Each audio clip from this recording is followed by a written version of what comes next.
But I think this is going to be a year of refinement. And we have to lay down the law that this is a right-wing movement. It is an Israel-critical movement.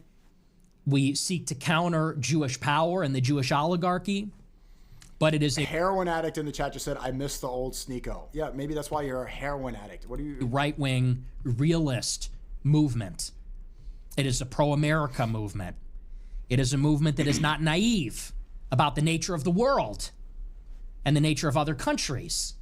And if you think this is a place where we're going to come around and tell America to get to the back of the line and submit their concerns to the United Nations, and we're going to go and cape and die for the sovereignty of third world countries filled with illiterate peasants that don't even know how to read or write, this is just not the movement for you. Communists, liberals, leftists, that's down the hall to the left. If you're some... I think this communist, liberal, leftist stuff, I think he's... Yeah, a lot of that's divisive, and I think they want you to say that. They want you to be divided. They want you to right, left, and ignore the bigger problem. Kind of America hater from some third world country. If you're from Europe, you hate American power, you're threatened by American power. This is not the movement for you. This is a movement for U.S. citizens. This is a movement for Americans. I can understand what he's saying if there's an actual strategic benefit, but I haven't seen it yet. What is the benefit? What have we gained from Venezuela? So right now the vice president's in charge, and Trump is bragging and saying that he's now the temporary interim leader of Venezuela. So far, you know, it's been this, what has been a week, 2 weeks? What have we gained? Has there been anything? It's a movement for right-wing Americans that want America to have primacy over the entire planet. And this is what I don't understand, is that we've been critical of Trump. We understand that Trump is completely controlled by Israel. Completely. But this is the first time in his second term that it's like, okay, but this one was good. So but if we understand that everything he's doing so far is for the benefit of Israel, if he's controlled, if we saw him in the New Year's Eve party with Netanyahu, met with Hegseth, who met with Rubio, and then right after all those same people are there doing the regime change in Venezuela, then why is this now important? Why is this now a strategic benefit? Netanyahu was super excited about Venezuela. Let's look at all the Zionists, all the neocons are super excited about Venezuela. $1.8 billion of oil. It was probably over $1 billion to even do that mission. What was the actual gain? So many oil companies, they don't want the oil right now. They're not accepting it. They're saying it's crude. They're saying it's dirty. And they're going to say, okay, it's a third world country and they're criminals. Okay, well, we also understand that these are the same criminals in America that were on the Epstein list, that were there with Epstein.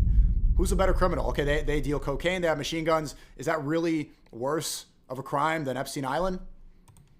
As much power, as much abundance, as many resources as possible. So if you're coming around with this nonsense about, they stole the oil, that's not moral. They intervened in another country, you violated their sovereignty. I don't give a shit. I don't care at all. We do it all the time, and we've done it for centuries. It's called Manifest Destiny. It's called the Mexican-American War, the Spanish-American War, the Bay of Pigs. We do it all the time. This is our world, and at the minimum, this is our half. This is our half. If Ripple said, imagine if Afghanistan said Afghanistan was dominate the world and conquer everyone, there will be World War III tomorrow. Well, this is what happens with nationalism and patriotic belief. It's like you want to put your country, you want your country to dominate. You want an empire for your own people. Of the world, for us to have uncontested, undisputed dominance, military, commercial, naval, every way, shape, and form. And we will take what we are entitled to. We will take what makes us safer, richer, more... But that's also, the same people will be like, okay, black people steal from Walmart. They feel entitled to that. They feel entitled to the Cheetos and Hennessy they're stealing from Walmart. And that's why they need to go cage it up. And then like, now we're entitled to your oil. We can just take it. Isn't that the same mentality? Is black people stealing? Man, fuck no food stamp. I'm a steal. This is the same shit. Prosperous, we will take what we want. No, it's not. Nobody can stop us. And we'll do it again. And I hope we do.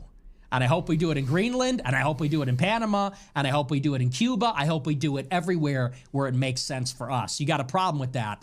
I don't know. Go back to fucking Pakistan. Go back to some other country and complain about it on the internet. Invented by America. So anyway, I don't know if I want to hear the comments. Botted the dislikes on Telegram award. Pakistanis botted the dislikes on Telegram. It means nothing. We could kidnap your leader too. Do they bot his dislikes? Yeah, and I understand putting your country first. I understand wanting an American empire, Monroe Doctrine, all that. If there was an actual benefit that made sense. Like I said, I could be proven wrong. If maybe this is going to fix the economy, if this fixes the $38 trillion in debt, if this oil supply really, fixes the issues we have, then okay. But at the same time, we want like the same thing. We hear people say we want a Christian nation, and then bomb and steal from other Christian nations to make it better. So is it really? So what comes first? Is it the Christian part, or is it the racial, not even the nationalism? What comes first, nationalism or faith? If it was necessary. We liberated a country. Did we? I mean, Maduro's vice president's there. We liberated a country, just like we liberated all the other countries. Did we liberate Afghanistan and Syria and Iraq? Did we liberate and save them? What did we do in Afghanistan? We said the Taliban can't be in charge, and then women, we need democracy there. Women should vote. We liberated them from the shackles of oppression. Then the Taliban did end up winning. We liberated Japan.